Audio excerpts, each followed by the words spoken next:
Hey everybody, it's Jim with Triple J Bricks. Welcome back to another video. Today we are going to be checking out some new storage that we might be using in preparation for us moving our Lego room and streaming space.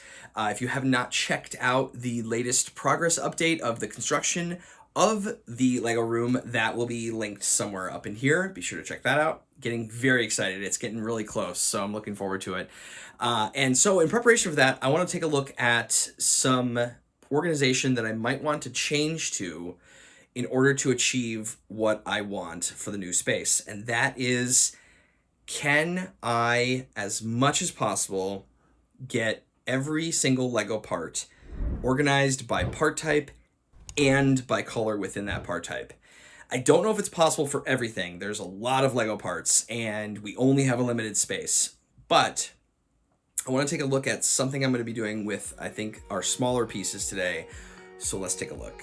Okay, so here we have this organizer. I purchased these from Amazon. They come in a 2-pack. And basically this is for like organizing jewelry or beads or, you know, arts and crafts, anything like that, right? So Lego would also fit into that category.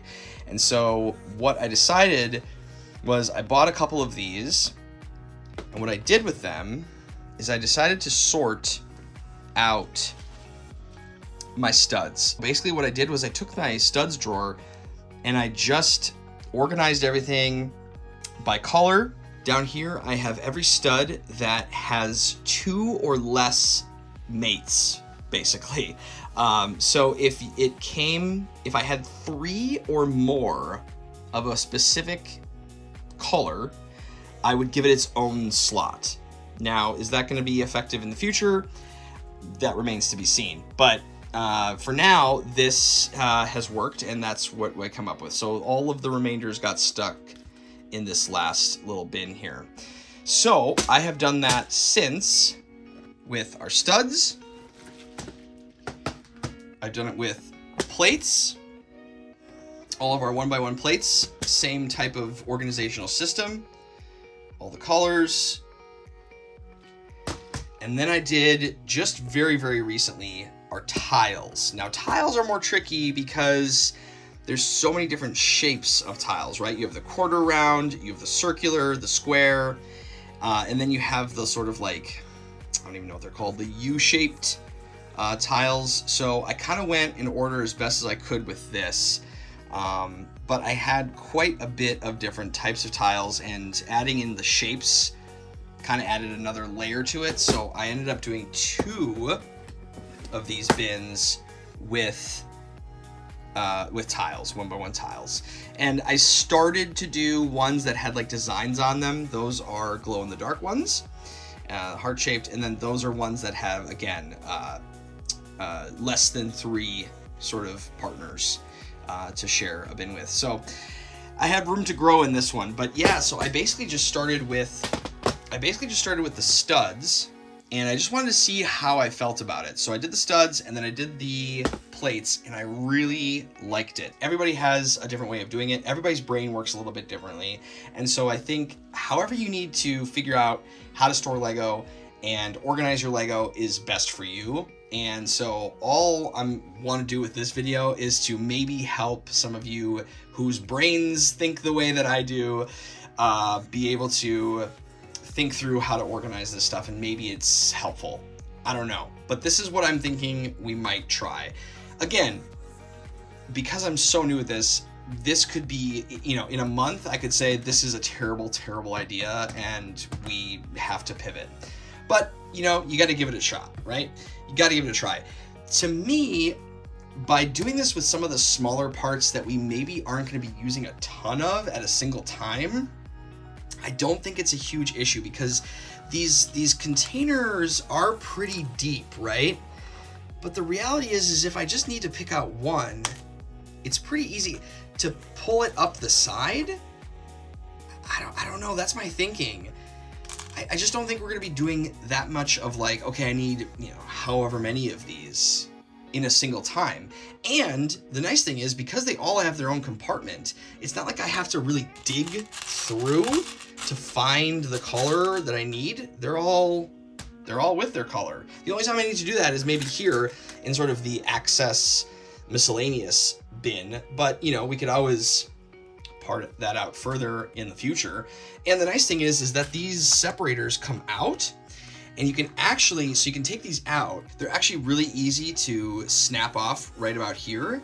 And so then you can make these all different sizes, right? So I could take this one out and make it that much bigger if we end up having more studs here or there. So it's actually a pretty slick little deal. I purchased more because they were working so well, and I've decided to now also add my cheese slopes. I have this bag from the Pab Wall of green cheese slopes. This is my slopes drawer. As you can see, our studs and plate and tile, those drawers are empty. Oh, these are extra printed tiles. I still have to go through, I have more printed tiles in a different area. I still have to go through that and see if I want to incorporate that into this tile thing or make a separate one. I'm not really sure yet, but today I thought what we would do is I would do a quick time lapse of me separating and organizing out my cheese slopes and see how that goes. And if the cheese slopes go well, I'm actually considering doing it as well in some of these spare bins to do my transparent elements. Now there's a lot of colors, a lot of shapes, so I'm not exactly sure how that's gonna go yet, but I think that would be a really cool way to do some of the smaller pieces. Not the block, probably, but again, the tiles, the plates, the cheese slopes, the studs, that sort of thing. Okay, so here we are. We have all of my cheese slopes. These are every single slope, one by one slope that I own currently that is cleaned and sorted, of course. I have probably many, many, many more that are uncleaned and unsorted, but that's a different story. So basically what I'm going to do is I'm just going to start to sort all of these by color and by part type, because I think I have some of these top pieces. I see one right here. Sort of, I don't actually know these are cheese slopes. I don't think that's probably what they're called, but they're essentially like these top parts here that don't know exactly what those are called, but I sort of include them into cheese slopes. So I think those also might go in that same drawer. Same with these types as well. This like pyramid piece, not a cheese slope from my understanding. But again, that's kind of how my brain works. So I'm going to sort those out as well, and let's get started.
Okay, I think I have them all sorted by color and part type. There was actually more than I was anticipating. Again, we have a few stragglers here. Oops, drop one. We have a few stragglers here, right? I have like one sand green, one pink, one of the nougat, I believe, like a dark brown, and yeah, like just a couple sort of random pieces. But again, this is all from like bulk Lego finds, right? So you're gonna get a lot of different kinds of pieces. But I think I'm gonna do the same type of system where if it's 3 or more, we will try to give it a slot. And so I'm gonna take this and we'll see how it goes.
Just these bits left, and these again, so there are 2 of each.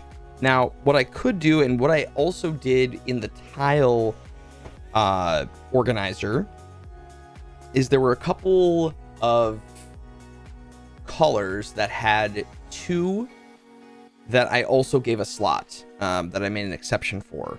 And so looking at what we have here, show these off a little bit. I think what I might do is I have 2 gold slopes. I think I'm going to give those a slot. The rest of these, I have another 2. I have 2 tan, light tan. That I might give a slot.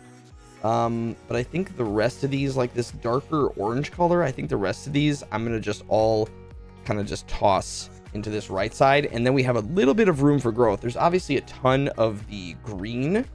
Let me close this here. I'm going to put these in, and then we'll close them. I have a ton of these green slopes. I got those off the pab wall, so that's why I have that many of them, and almost needed to expand them into a further bin, but essentially that is my cheese slopes.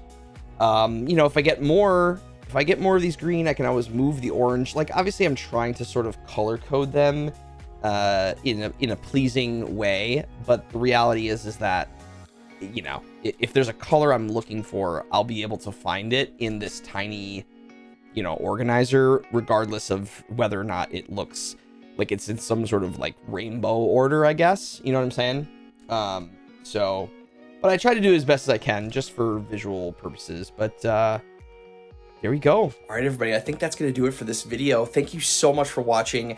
I hope at the very least this video got some of that organizational part of your brain ticking a little bit. I find this so relaxing to do this type of organization, and it's cathartic, and just getting everything to where it's supposed to be and in its place is so great. Like, it's part of the hobby I think that I might enjoy the most is the organization, and I think that's why I like the bulk Lego. This has gotten me so excited about the possibilities of the drawer units that we have that are going to be in our new Lego room and how we might be able to do that. But I kind of wanted to do this video to create this sort of organizational series, because I always look these videos up on YouTube. I find them really helpful, and I hope that they were helpful for you as well. And let me know down in the comments section if you want to see more stuff like this, or if there's certain types of parts, or if you have any questions about it. Again, I'm totally new at this, and so we're all going on this journey together. But everybody, thank you so much for watching. I really do appreciate it. Make sure to like this video if you enjoyed it, leave a comment, and subscribe to the channel if you have not. It's massively helpful. So everybody, thank you again, and until next time, keep on building. Jim out!